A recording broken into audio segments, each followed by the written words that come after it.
And wait for it, ding. Okay, here we go. We were talking on Friday about this wacko idea. Those of you in internet land, if you can't see this adequately, make sure you tell me. I'm still not 100% confident in my ability to navigate the strange landscape of Microsoft Windows. But I think this should work all right. Sorry, something just went ding. One moment. Okay, that was... Okay, student says you're good. Well, I knew that, but right. Okay, so plate tectonics, crazy idea that turned out to be fundamentally right, and one of these,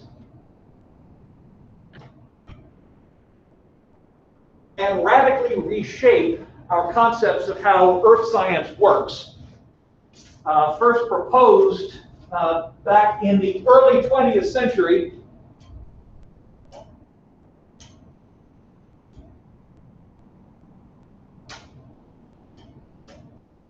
What the hell?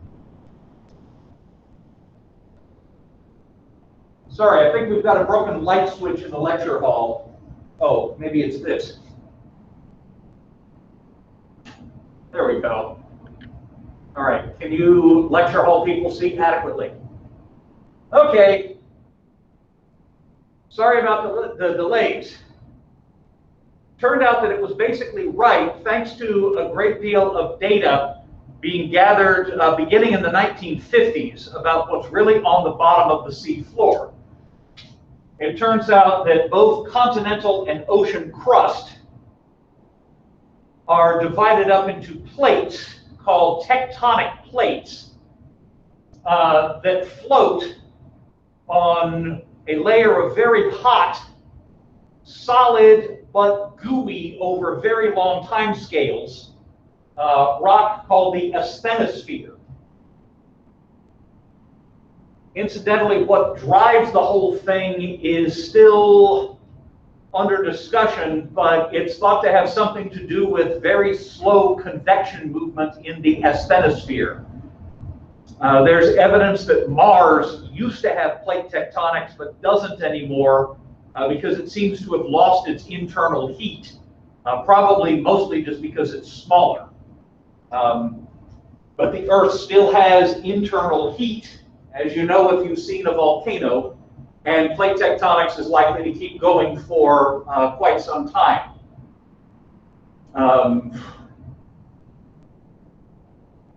I was going to say that it should keep going for another couple of billion years.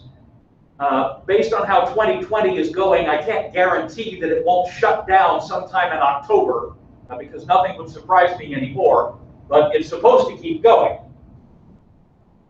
Where two plates are moving apart, we have a divergent plate boundary, and that's where we get the creation of new crust along these mid-oceanic ridges. Whereas the plates move apart, molten rock pushes its way up between them and solidifies into new plate material. Now, either the Earth is blowing up like a balloon, which it's not, or old crust must be destroyed at the same rate that new crust is forming. So when a continental plate and oceanic crust comes together, the oceanic crust sinks under the continental plate and ultimately is recycled back into the asthenosphere. That's what we call a subduction zone. Whenever you have two plates coming together, it's called a convergent boundary. At some convergent boundaries, both plates crumble, and you end up with mountain ranges like the Himalayas, which are still rising, by the way, because India is still plowing into southern Asia, and those rocks are still crumbling. I mean, the rate of rise is probably something like a couple of centimeters per year, but it is measurable. And I think I mentioned that with really good GPS receivers, much better than your cell phone has, we can measure the position of points on the Earth's surface down to millimeter scale accuracy and actually track the motion of tectonic plates, which is pretty cool. And anyway, when two plates slide past each other, it's called a transform boundary or a transform fault. So I've said what I'm going to about seafloor spreading at divergent boundaries, and I'll try to demonstrate that on Wednesday if I remember to bring the gear. At subduction zones, oceanic crust is destroyed because one plate sinks under another. And oceanic crust is shoved down into the asthenosphere and ultimately mingles with the rest of the rock in the asthenosphere and loses its identity as a separate plate. Ultimately, it all kind of gloms together in the asthenosphere.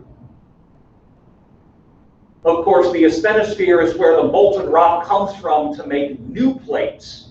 So any given atom might become part of the crust at a mid-oceanic ridge, be part of the crust for many millions of years, ultimately get subducted into the asthenosphere and melt is not quite the word, but mix with the rest of the asthenosphere and eventually be recycled for new crust.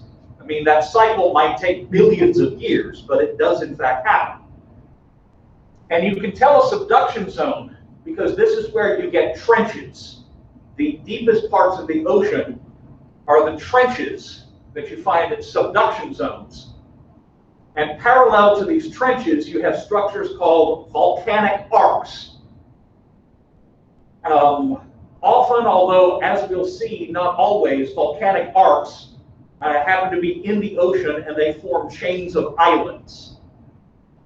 Examples of subduction-related volcanic arcs would include the Aleutian Islands off the coast of Alaska, the Philippines, Japan, and an awful lot of the country of Indonesia. Incidentally, Hawaii is not an island arc, and hopefully I can tell you what it actually is. Hawaii is not located at a plate boundary. It's right in the middle of the plate, and I'll tell you why as we move on.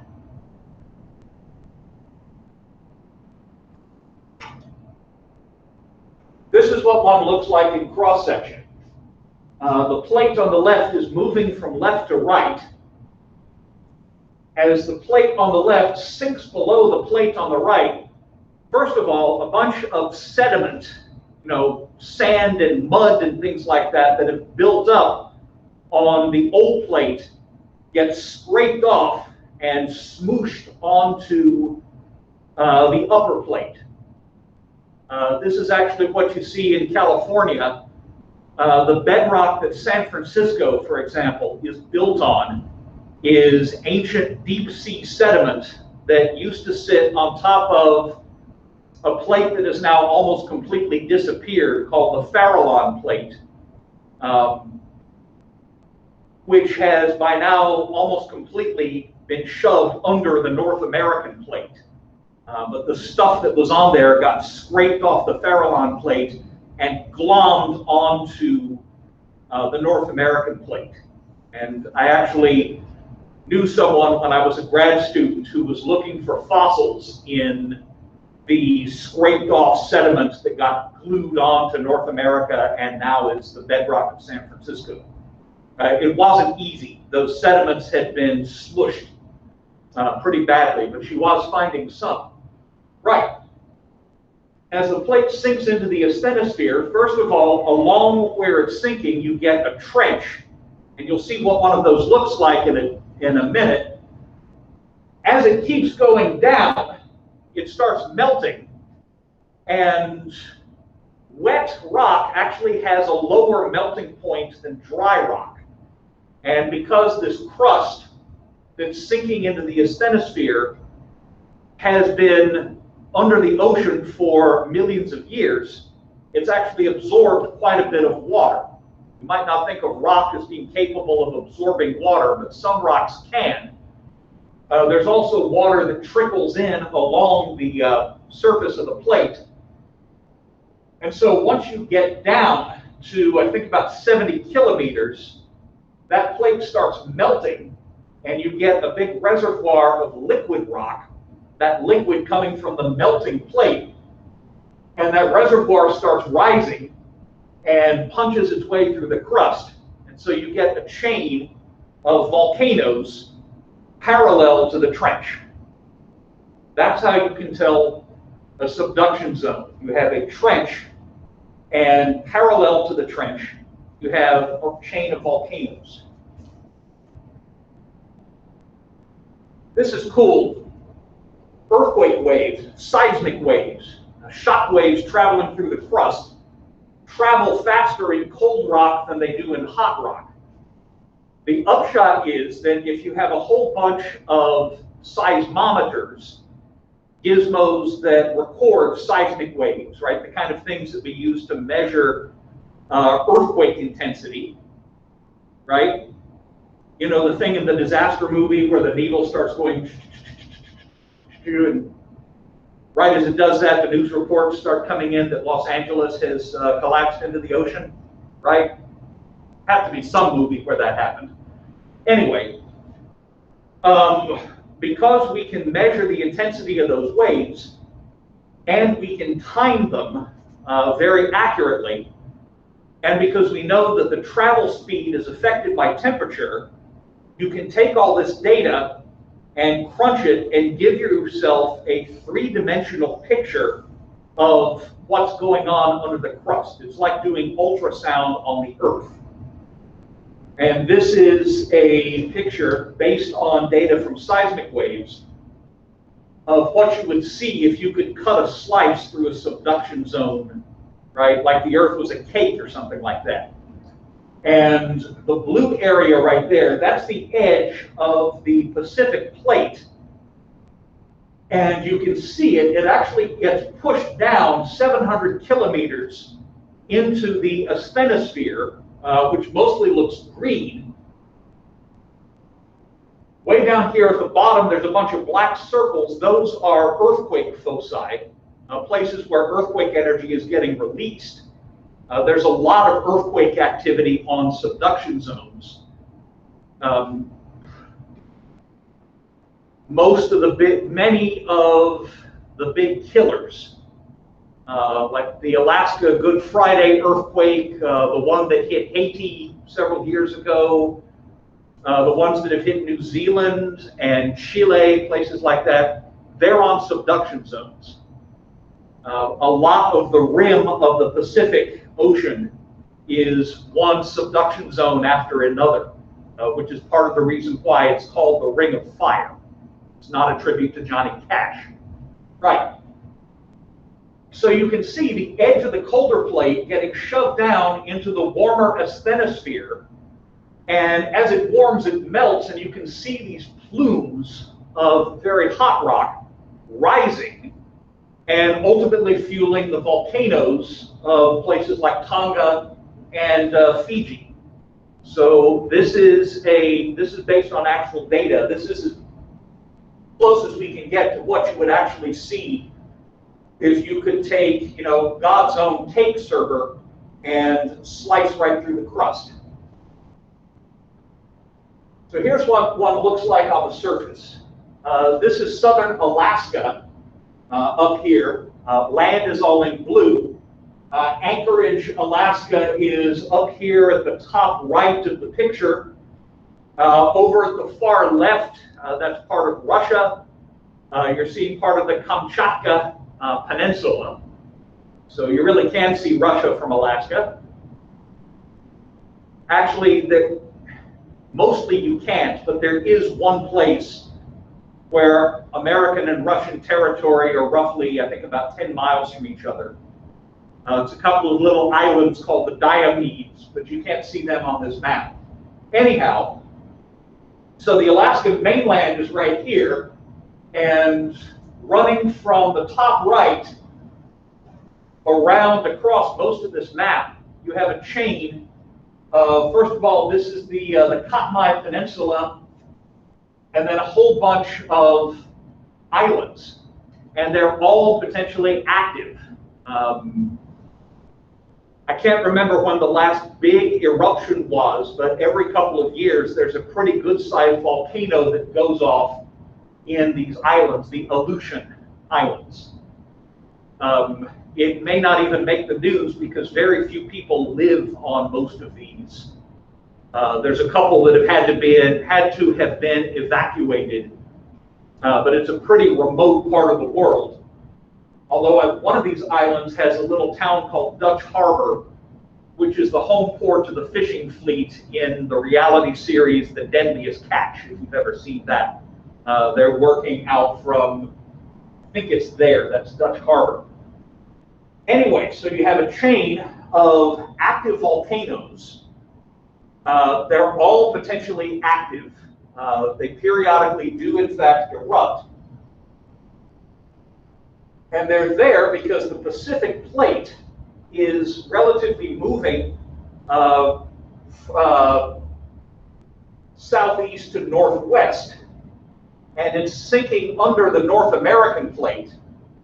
And right where it's sinking, there is a deep sea trench called the Aleutian Trench. Sensible name if you ask me. So there's the Aleutian Trench. And then just back of the trench, just behind the trench, from the point of view of the plate movement, you get this chain of volcanoes, the Aleutian Islands.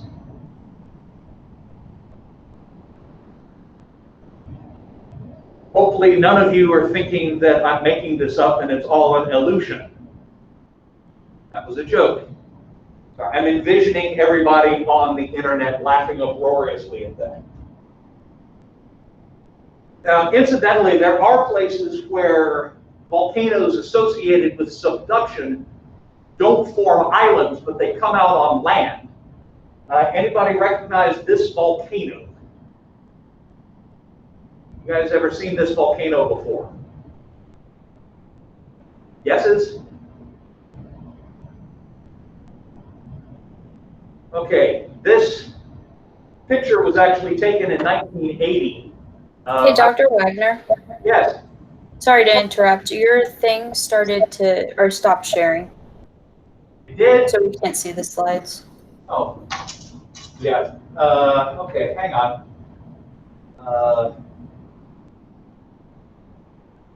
Let me see. Okay. It's telling me that I am presenting, but it's been known to lie to me before, so. All right, can you see it now? Is that better?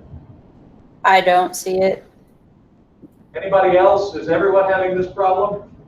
I can see it. Okay. I can see it too. Okay. Okay, we have two people who can and one who can't. I'm not sure.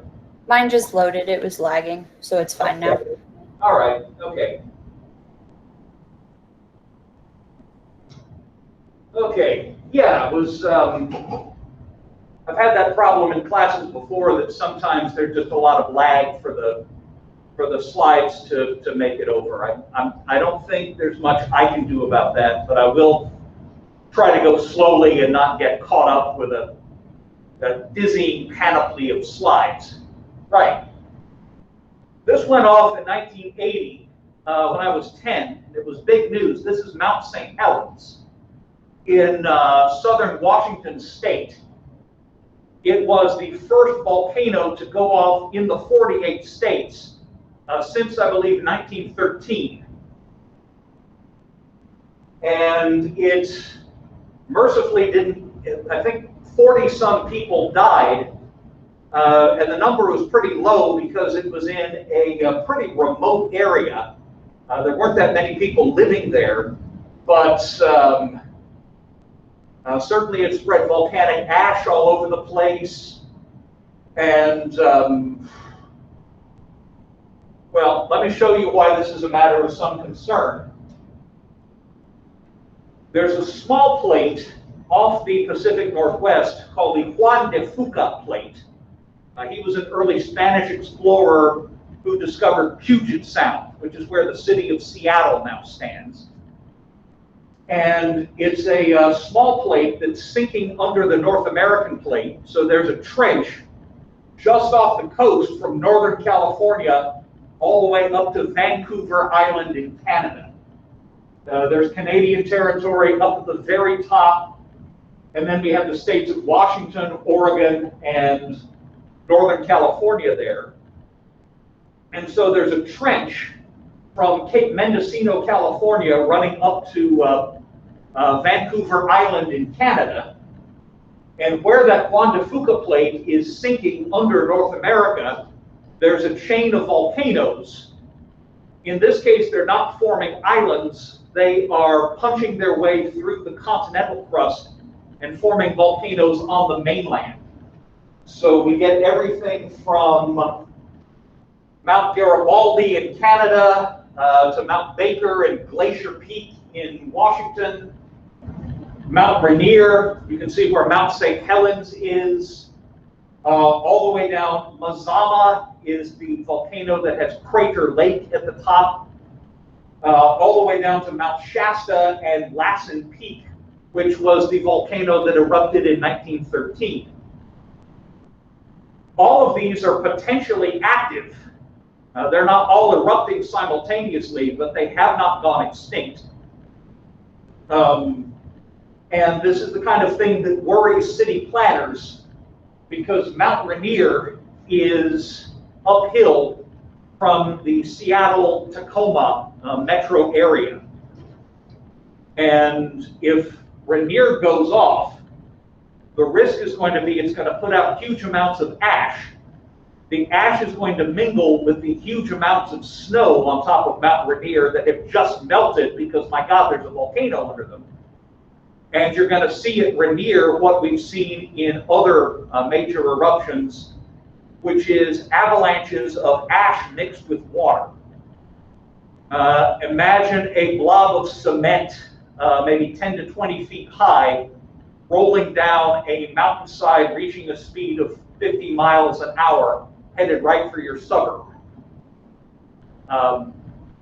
There was a volcano in South America called Nevado del Ruiz, where that happened, and a town of 20,000 people was wiped clean off the map. No survivors. That was back in the 80s, I think.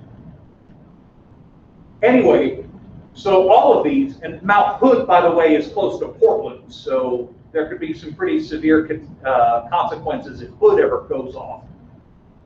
Rainier, by the way, last went off in a big way in, I believe, 1735. But there are occasionally little puffs that come from it, and the US government funds the so-called Cascades Volcano Observatory to keep tabs on these volcanoes and hopefully give as much early warning as possible. Right. And all of these volcanoes owe their existence to the sinking, the subduction of that tiny little Juan de Fuca plate underneath the mighty North American plate. Okay, now remember I said that you have trenches. I showed you the Aleutian Trench with the Aleutian Islands. This is the Marianas Trench.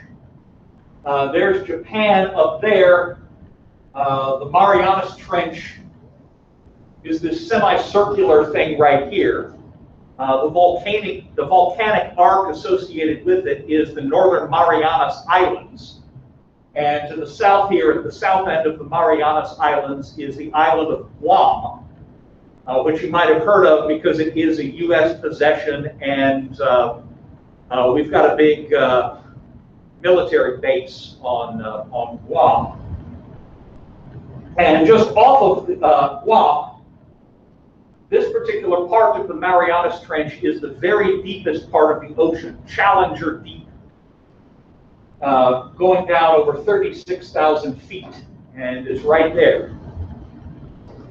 Now, back in the 50s, the U.S. Navy actually was able to send a crewed vehicle, that's crewed as in with a crew, all the way down there, although I think they could only stay for about 15 minutes.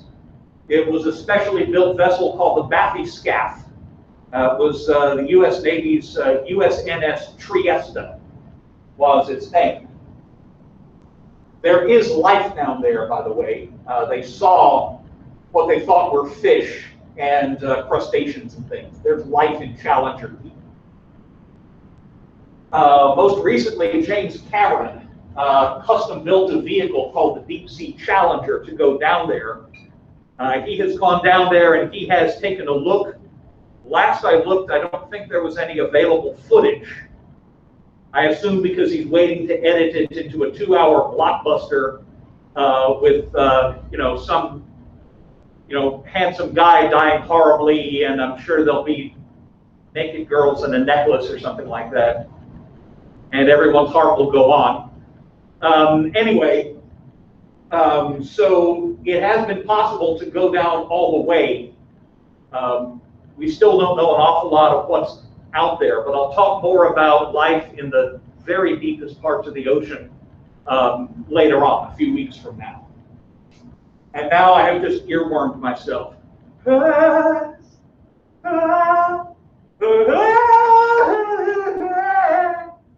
believe that love will go on and on and on and on.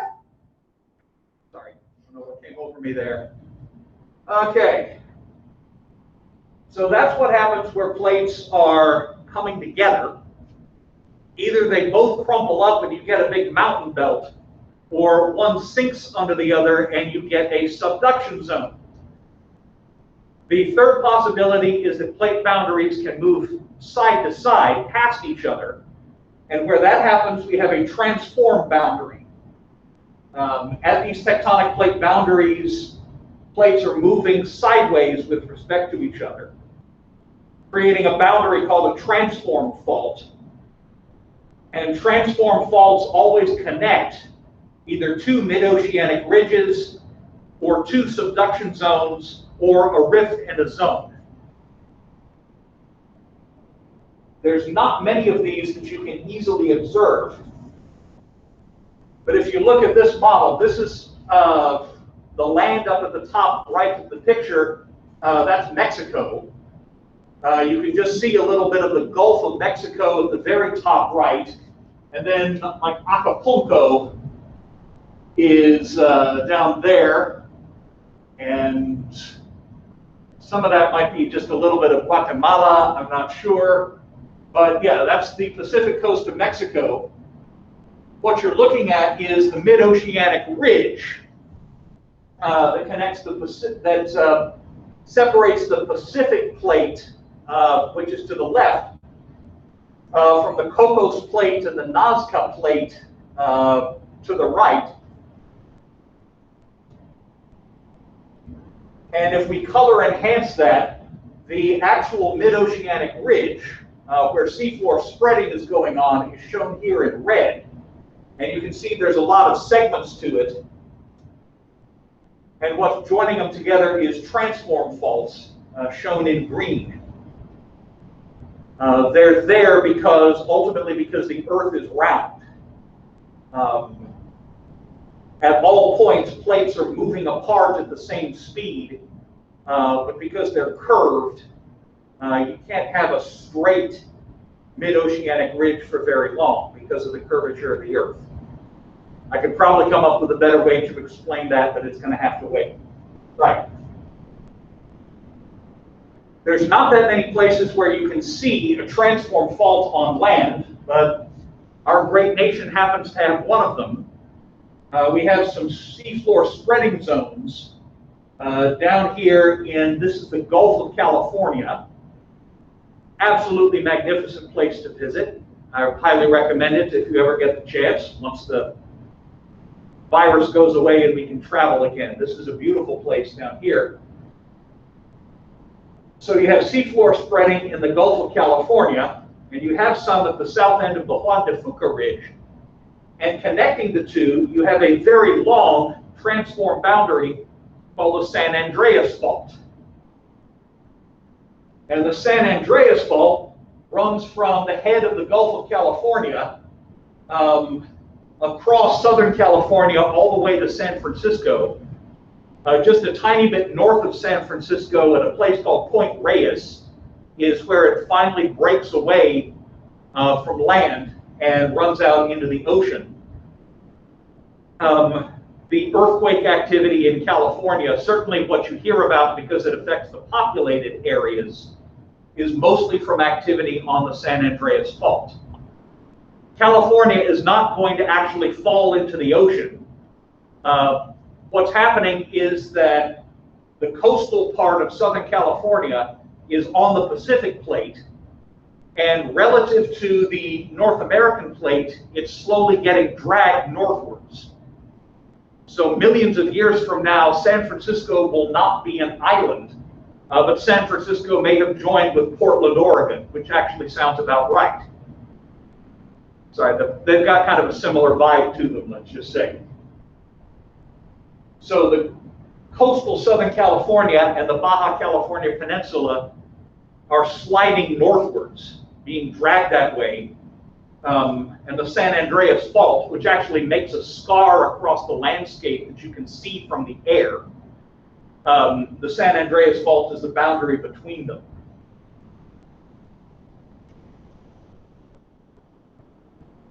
Incidentally, here's another transform fault.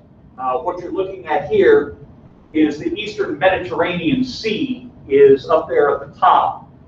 Down at the bottom of the picture, you have the head of the Red Sea. Egypt is to the right, that green area.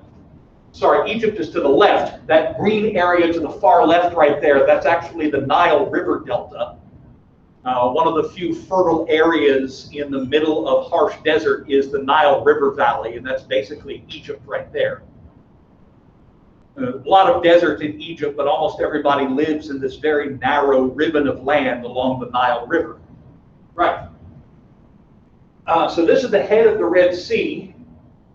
This extension of it right there is the Gulf of Aqaba, city of mystery, of enchantment, and the finest selection of merchandise this side of the Jordan River. Sorry. Momentarily possessed by Ghost of Robin Williams.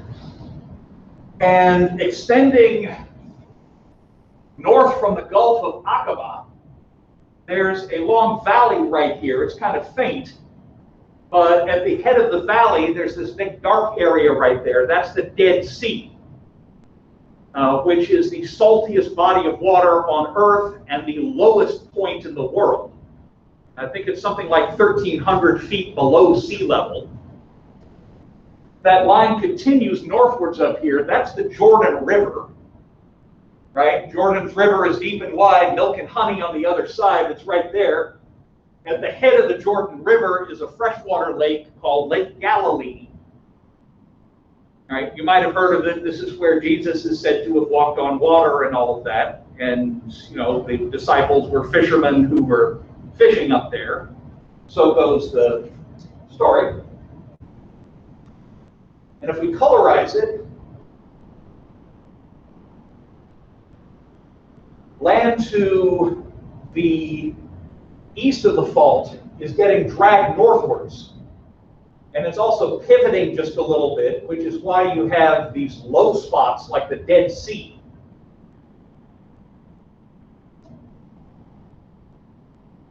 And right there, computer animation, is the transform fault itself, the so-called Dead Sea transform. Incidentally, the Dead Sea transform has gotten itself jammed a little bit up in the north, and when plates get jammed, they tend to fold up and make mountains, which is where you get the mountainous territory of Lebanon is up at the top end of that Dead Sea transform fault. That's where the cedars of Lebanon grow. Okay, So those are your basic types of plate boundaries: convergent, divergent, and transform. What's Hawaii? It turns out there are some points in the asthenosphere, for reasons I'm not sure anyone fully understands, that are hotter than others. And when you have a continent moving over one of these spots that are hot, which is called a hot spot, wow. When you have a continent moving over a hot spot, what's created is a chain of volcanoes. But wait a minute, didn't we say that chains of volcanoes are created by subduction zones? Yes, but when you have a subduction zone, the chain of volcanoes is perpendicular to the movement direction of the plate. When you have a hot spot, the chain of volcanoes is parallel to the direction that the continent is moving, not perpendicular. And what also happens is this: all of the volcanoes on a subduction zone form at roughly the same time. They're all about the same age. They're all roughly equally active. Might be a little bit of variation, but all of those Aleutian volcanoes are capable of erupting. They periodically do. Actually, one of them went off in 1912, and I think that's the largest volcanic eruption in US history. It was on the Katmai Peninsula, and the place where it happened is now a national park called the Valley of 10,000 Smokes. Lots of little smoking craters left when it was over. Anyway, so all of the Aleutians are potentially active, and all of those Cascade volcanoes are potentially active. With a hotspot chain, the only volcanoes that are really active are the ones that are right over the hotspot. And as the plate moves and the hotspot stays mostly still, the volcano that's formed will get carried off the hotspot and ultimately go dormant, and a new volcano will form over the hotspot. And then that one will slowly get carried away, and yet another volcano will form, and so on. It's kind of like a conveyor belt. Volcanoes form one after the other, and only the ones that are close to the hotspot itself are the ones that are likely to be active. That's Hawaii. There's your diagram of what it looks like. You have the asthenosphere down here, and for some reason there's this hot spot right in the asthenosphere, hot enough for magma to form and punch its way up through the crust. Where it's currently coming out is the island of Hawaii, and I should mention Hawaii is the name of the state, but it's also the name of the largest of the islands of Hawaii. And to avoid confusion, most people just call it the Big Island. So the Big Island is over the hot spot now, and the Big Island is where active volcanic activity is going on. The volcano Kilauea has been erupting pretty steadily since, I want to say, 1980. A couple of years ago, I can't remember if it quite succeeded in engulfing a town, but there were places that were evacuating because lava flows were headed their way. Those lava flows, by the way, have reached the sea, and they've actually added a few acres of land to the Big Island of Hawaii. So yeah, this is actively going on the Big Island. And as you go away from the Big Island, the volcanoes get older and older.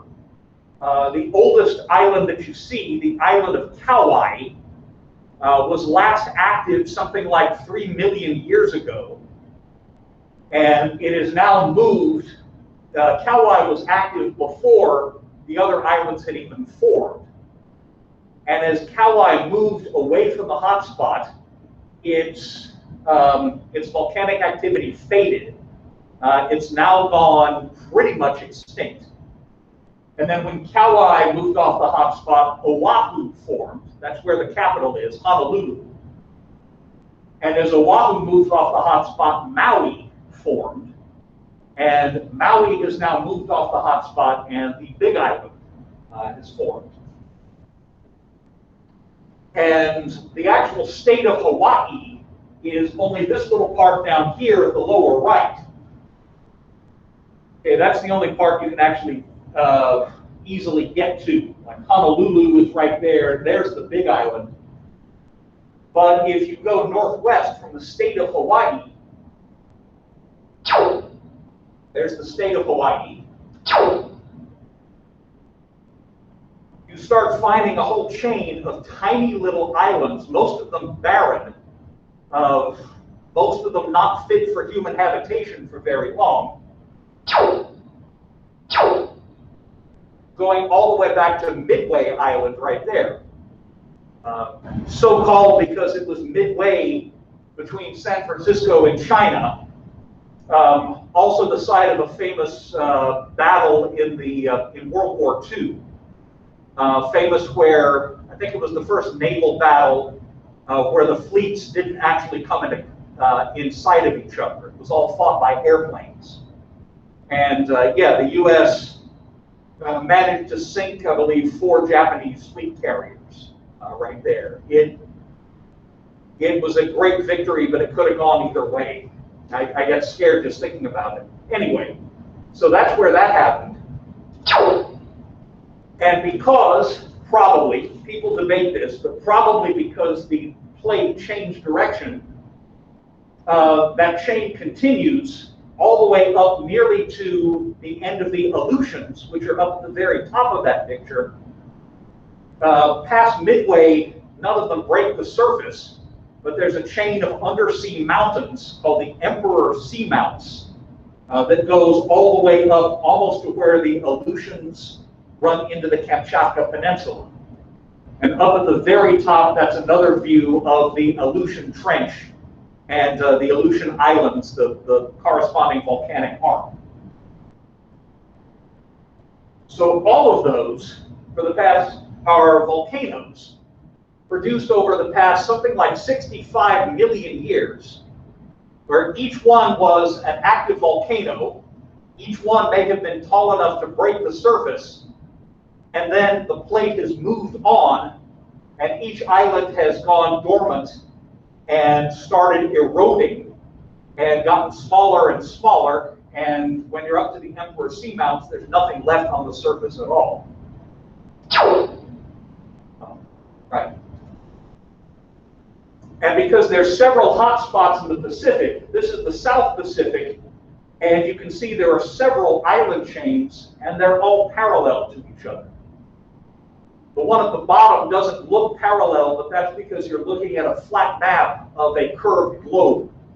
The directions are distorted a little bit, but on a globe you would see that it's parallel. We've got ways of dating rocks.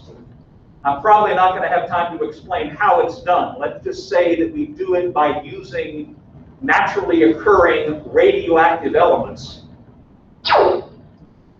And so the oldest of the islands in the state of Hawaii are the ones that are farthest from the hotspot. That would be Kauai, between 5.6 and 3.8 million years old. Sounds like a lot. It's not old compared to the entire age of the Earth, but no, it's older than my mother. That's old. Sorry, Mama, if you ever hear that. Right, Oahu is the island where Honolulu is. That's where Pearl Harbor is. And the oldest rocks there, between about 3.3 and 2.3 million years. The islands of Molokai, 1.8 to 1.3 million. Kaho'olawe is about 1 million years old. That's the island that used to be a naval bombing range. But fairly recently it's been turned back over. It's actually going to be given to the native Hawaiian people because it's sacred to them. Of course, there's a huge amount of unexploded bombs that have to be cleared out before it's safe to go on there. But still, that's very nice.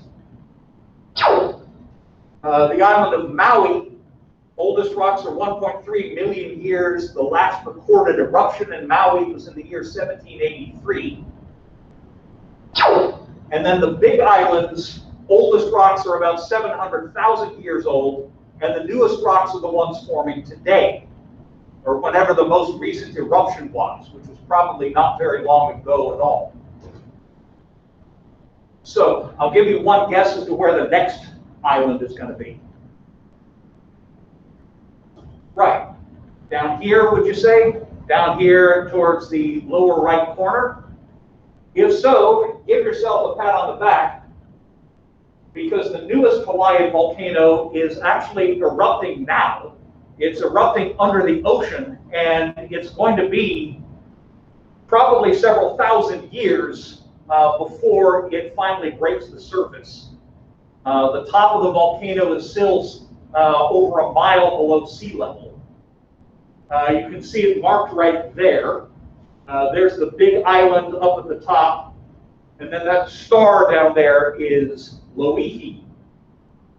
Oceanographers have sent some probes down there to try to see what's going on. But it's right where you'd expect it to be. I think the prediction is that when it does break the surface, Loihi will eventually join the Big Island. Again, this is not something that's going to happen in our lifetimes, so don't go buying beachfront property on Loihi just yet. Anyway, so that's at the bottom. That's a picture of what Loihi looks like right now based on sonar. Sonar scans.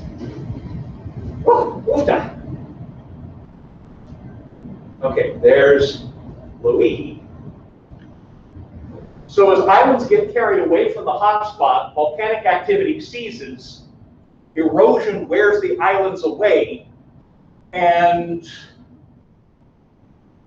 okay, there's this concept called isostasy, meaning that if you put weight on the crust kind of bobs down into the asthenosphere, and if you take weight off, the crust bobs back up. Much like a boat will ride at a certain level in the water based on whether people are in it or not in it, the crust does the same thing. Once an island gets moved off the hotspot, the island starts sinking. And between that and erosion, you can see how the islands get smaller the farther away you go. So one of them, Gardner Pinnacles right here, is what Hawaii will eventually look like in a few million years. Gardner Pinnacles is 6 acres, 170 feet tall, covered in birch-shade. That's the remains of what might have been an island as big as any of the Hawaiian islands. There's just nothing left of it after, 10-ish million years or so. In tropical waters, though, as islands sink, coral reefs grow. Sorry, now momentarily channeling Hamilton. Coral reefs rise, islands fall, and geologists to study it all. Da da da da da da da. Okay, sorry. As the coral reefs grow up, they commonly create these ring-shaped islands called atolls. And we'll talk about atolls later that do have this very neat ring shape.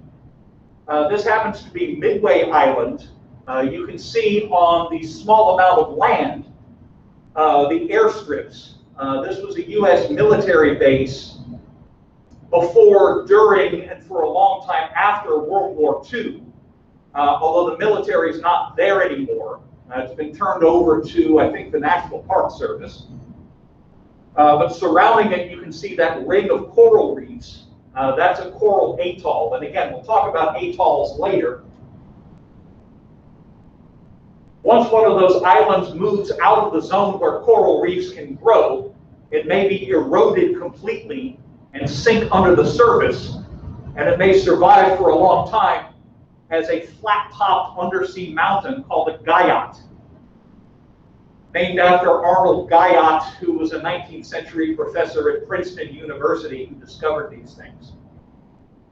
So there's a Guyot. This one happens to be in the North Atlantic, called Bear Seamount. But this is basically what the Emperor seamounts look like. These flat-topped, well, Guyots. Okay, right. You've got another class coming in, and Dr. Austin is starting to look at me meaningfully. So I'm going to go ahead and